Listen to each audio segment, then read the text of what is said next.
Hey guys, welcome to Motoroids. My name is Amit and this of course is the Volkswagen Virtus, and now we are here with this car which we have tasted in a little bit of a different flavor in the form of the Slavia, but there is a lot to talk about. And to start off, this is the absolute largest car in the segment, 20 mm longer than the Slavia, and the reason for that is that this bumper is a little bit extended, which makes it even longer than the City, making it the biggest overall car. And you'd be surprised to know that it's just 60 mm shorter than even the Elantra, which is from a segment above. Now, if you look at the face of this car, this is sportier and has a lot of glossy cladding here and at the lower part of the bumper as well. Compared with the Slavia, this does come across as more aggressive. The Slavia is more elegant and this one is sportier, has that Jetta-like face, and at the bottom has a lot of gloss, this very generous splattering of chrome and a bigger fog lamp as well. You'd also do well to have a closer look at the headlamps, because the headlamps that you see here are not exactly what they look like. These things here are the indicators, and these ones here do the dual job of throwing the low and the high beam.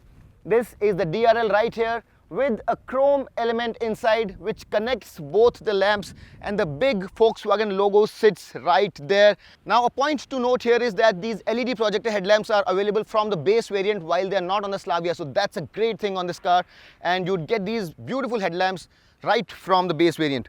The lamps here of course are automatic, so are the wipers, and while there may be a divided opinion about which of the two, the Virtus or the Slavia, look better, for me the Slavia is a more elegant, understated kind of an expression, and this one here is a sportier expression.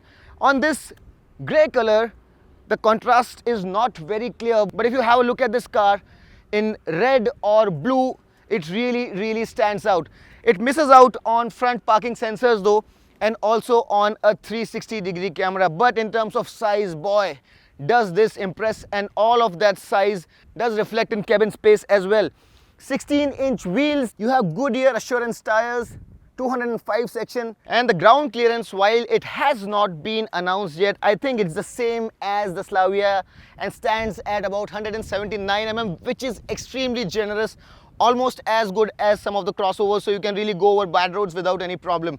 Now, since this is the sportier of the two, not on this one but on the more expensive and the one with the bigger engine, the GT, you have a black roof, you have a black ORVM, so all of those sporty bits are there. And while you have this two-tone machine cut alloy here, on the sportier 1.5 you have black alloy, so you have a lot of differentiators on the Virtus unlike the Slavia, so you can tell that you're driving the 1.5 litre car.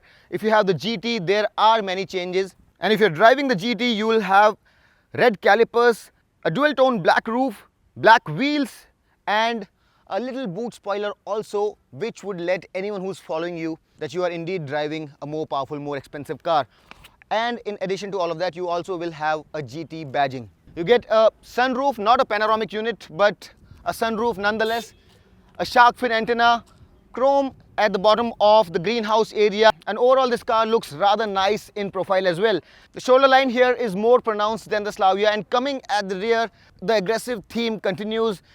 The lamps here are all smoked out, are slimmer, are wider, and of course are sportier as well. The car looks wider as well. You have this Virtus branding here, Volkswagen logo here.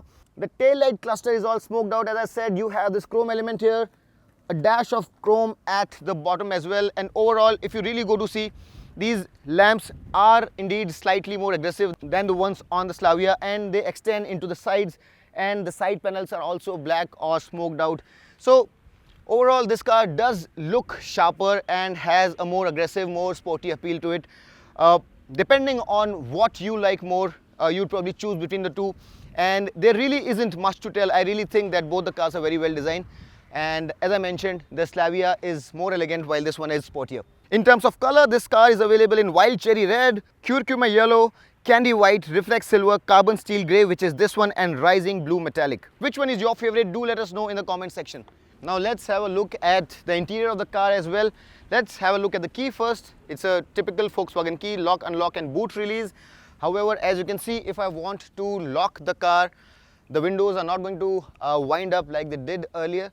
So that is one feature which has been removed. And this car comes with a proximity sensor, so you won't really have to take the key off your pocket. However, there are some really big differences between the Slavia and the Virtus, so let's quickly see what are these changes. The screen on the Slavia is a floating type, but here it's integrated into the dash. It is also tilted towards the driver. On the Slavia, it's rather straight. The interior here has a more dark tone to it. The Slavia has a more bright tone. You also get aluminum pedals here on the GT variant, which you don't on the Slavia. The steering wheel here is a 3-spoke unit. On the Slavia, you get a 2-spoker, and this one also has flat bottom.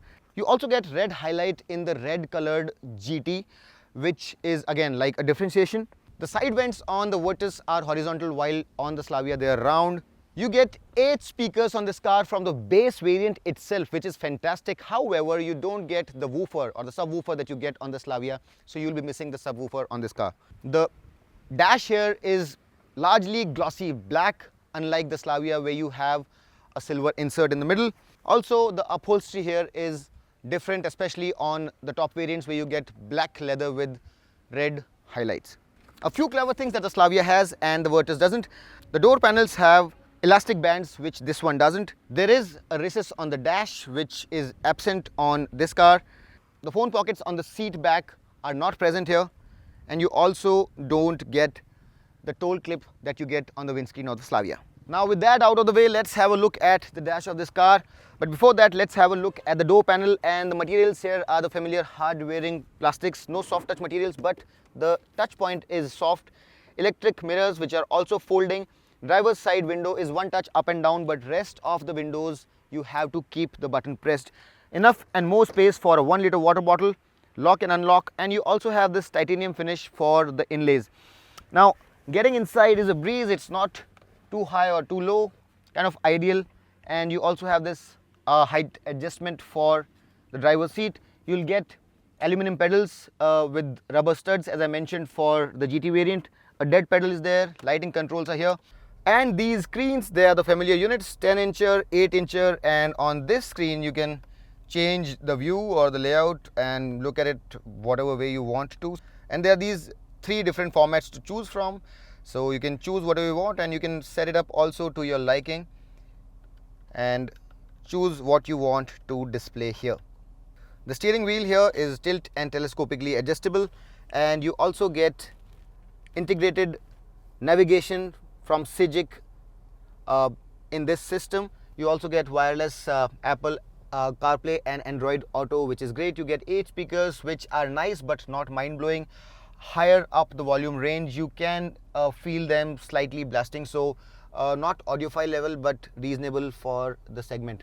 Now, as I mentioned, you have this very generous splattering of glossy black applique on the dash, surrounded by this titanium inlay, and the glove box here is quite reasonably sized with the cooling function. You get ventilated front seats with 2-level flow control, and you also get wireless charging, which is fantastic. 2 Type-C USB sockets, climate control, and the familiar sliding controls for the flow and temperature control. 2 small cup holders, could have been bigger. A 12-volt power socket, which we have converted into normal USB sockets because you'll only get Type-C USB sockets on this car. This armrest is a sliding type, which is fantastic, and you have ample amount of space underneath, although this is not height adjustable. The seat belts are also not height adjustable. You do get a sunroof, and you also have electric controls for it, so that's fantastic. No vanity mirror on the driver's side. On the passenger side, you do have a vanity mirror but no illumination. Auto dimming mirrors, and 360-degree camera, as I mentioned, is missing. If you look at the resolution of the screen, not all that great, although it does come with guide lights, but it definitely could have had better resolution. It does come with the connectivity features, so you can download the Volkswagen app and connect your phone to the car, although the suite of features that you have is not as extensive as some of the other connected cars. So that's one area where probably more features can be introduced on the car, but it does come with an app, although some features are missing there as well. In terms of safety, no complaints, and this car comes with as many as 8 airbags on the top variant. You also get tire pressure monitoring system, you get electronic stability control, you get hill hold assist, multi-collision braking, although you do miss out on the blind spot monitoring system that you get on the Honda City. Talking about the missing features, let's just quickly list down some of the things that you're probably missing on this car. You don't have any ADAS features on this car, although you don't have them on other cars as well, but now with the City Hybrid coming in, which is more expensive, but you have some of those features available.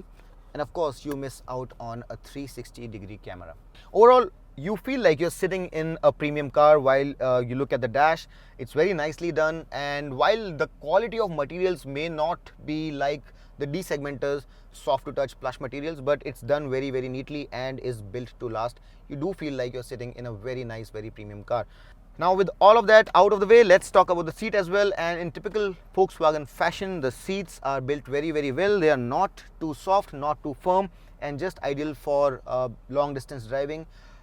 Very well shaped, very well contoured. You have a decent amount of bolstering as well, and even for the larger ones amongst you, there won't be any problem. So you can really go on long drives without the worry of breaking your back. Now we need to get to the back seat and see how much space we have there, and do we have any additional features there as compared to the Slavia. Let's get there.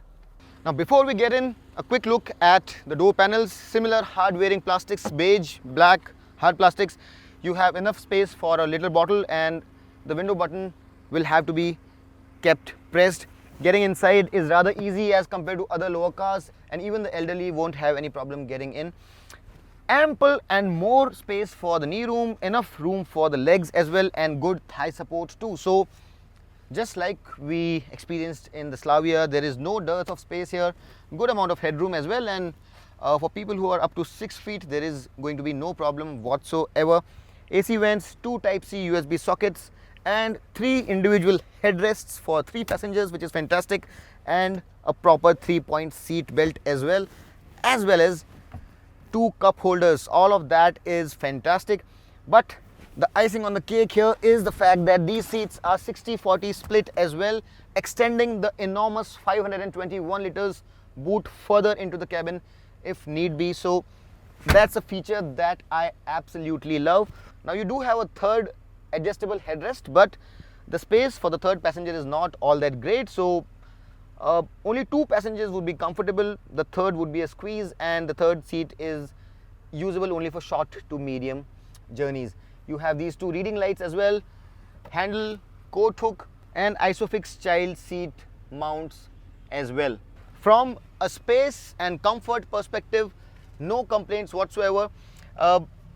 This car is slightly firmer than the Slavia, so one might want to think that the comfort would be affected, but it's not. It's firm but not uncomfortable at all, and this is a very comfortable, very spacious place to be. This being the longest and the biggest car, the space does make itself very, very clear, and you would find yourself to be sitting in probably a car from a segment above when you're sitting here. The insulation is good, some amount of tire noise filters in when you're going over rough surfaces, but apart from that, the cabin is rather well insulated, and the wind noise and ambient noise is pretty well controlled. The suspension is well damped, and over long journeys you'll be very comfortable in these seats. Now, as I mentioned, this car comes with a capacious 521 liters of boot, which is the largest in its segment, and you can see how much space we have right here. You also get a full-sized spare, although you don't get an alloy, so even if you have a flat tire, you really have something really good to rely on. Now, when I drove this 1-liter TSI engine in the Slavia, it was mated with the manual gearbox. Here I have the 6-speed automatic, and what I can say is that with the automatic it feels even nicer. If you're going with this car, I would strongly recommend that you buy the automatic. This 6-speed automatic is just so nice, shifts so smoothly, so effortlessly. It's really an amazing experience, and the wee bit of lag that the 1-liter TSI has, it's not really like very troublesome, but that wee bit of lag that you have is masked so beautifully with the automatic. The gear shifts are seamless, as I mentioned, and although the fuel efficiency is down a little bit, because as I saw on the Slavia, and since this engine gearbox combo is the same, it's going to remain more or less the same. So I got a highway efficiency of about 18 kmpl on that car, and here it will be a little bit above 15 kmpl. So the fuel efficiency on the auto is in fact a little bit less. You'll get about 10 to 11 in the city and a little bit above 15 kmpl on the highway, which is less than the manual, but that's a good fuel efficiency for this kind of performance. And I really like the way this car moves forward with so much reassurance. The gearbox feels so effortless.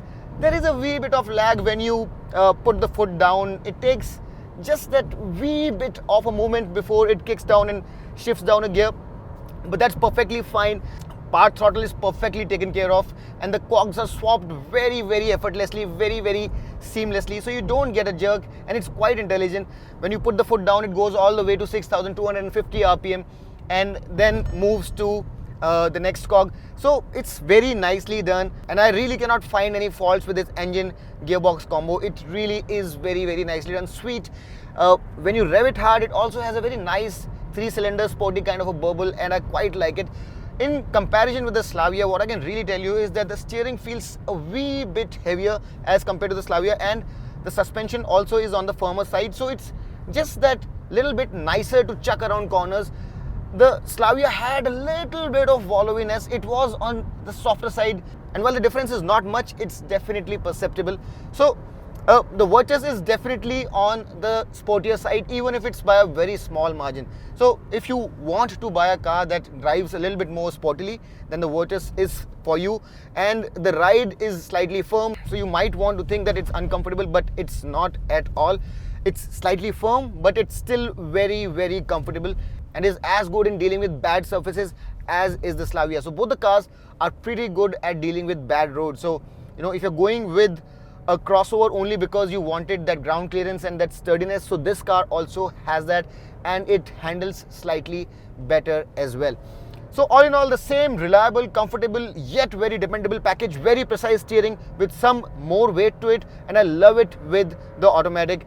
It's just the right transmission for this engine. Overall, no complaints whatsoever. A fantastically well done package, and just the right balance of engine, transmission, handling and ride. And the German engineering definitely makes itself very, very visible.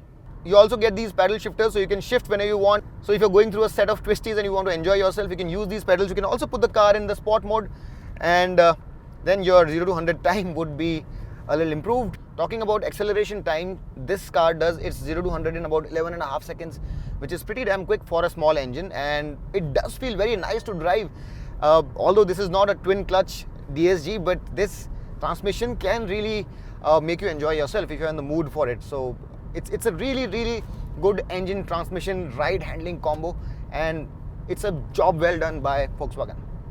So this is the 1.5 TSI with DSG, and one thing that I can clearly tell you is that this one feels even tauter, and since the engine here is heavier, I'm pretty sure that the springs are recalibrated, and this car feels a little bit firmer than even the 1-liter automatic that I drove. And of course, since this is a DSG here, the response is sharper to both manual shifts on the flappy paddles, as well as when you ask the transmission to drop a gear or two. So it is definitely sharper and snappier. But having said that, as I said in my Slavia review also, unless you really want that additional 1.5-2 seconds quicker to 100 kilometers per hour, I really believe that the 1-liter turbo, especially with the automatic, is a perfectly usable machine for our conditions. This one is quick for sure, but the difference in the real world is not all that much for you to be spending 2 to 3 lakh rupees extra. Sure,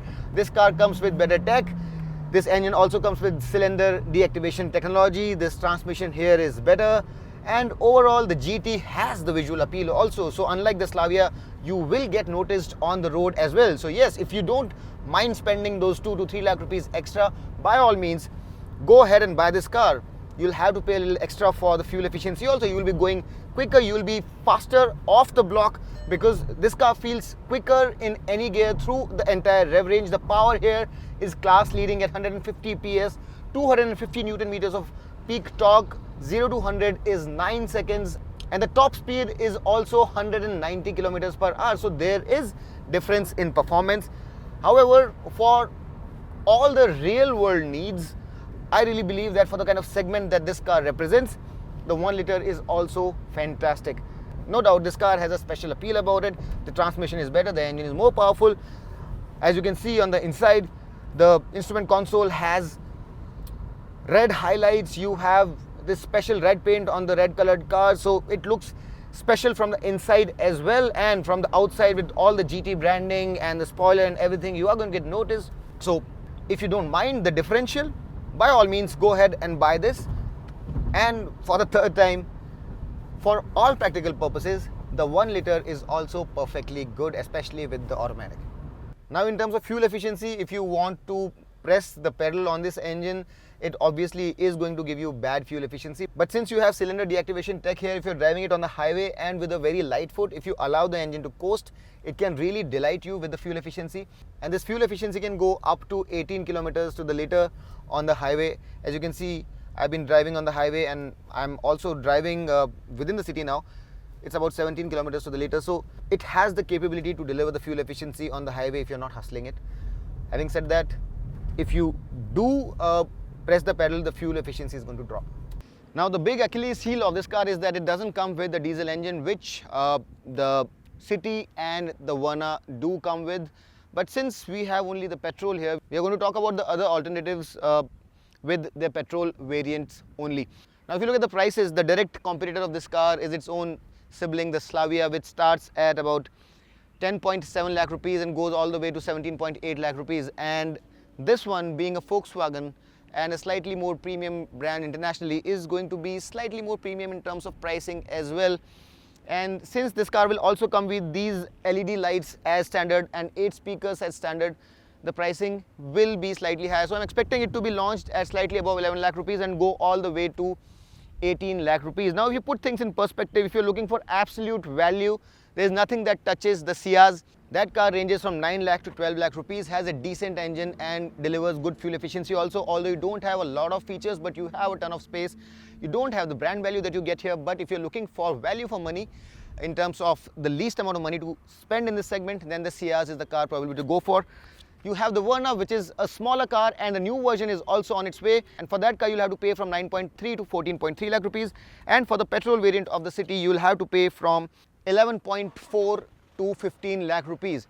Now, if you talk specifically about the 1.5 liter petrol, this is not an inexpensive car, but the 1 liter is a very, very reasonable choice. And you're looking for a car which is big, feature-laden, comfortable, and has a good international brand on its grille, then the Volkswagen Virtus, just like the Slavia, presents itself as a very, very apt choice for today's times. It does most things right, and if you don't mind paying that little bit extra for the world-renowned German engineering, then the Virtus definitely is one of the cars that you need to test drive before making a decision in this segment. We are mighty impressed with it, and we would really recommend that if you want to buy a car in this segment, you go ahead and test drive the Virtus to make an informed decision. I really hope that I was able to answer all your questions that you had in your mind about this beautiful car. Still, if you have any further questions, you can put them down in the comments section and we'll be very happy to answer them personally.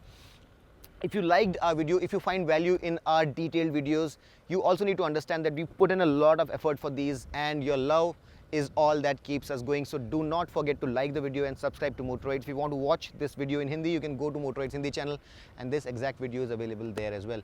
Until next time then, this is Amit Changani signing off. Rev hard, rev free, and drive safe.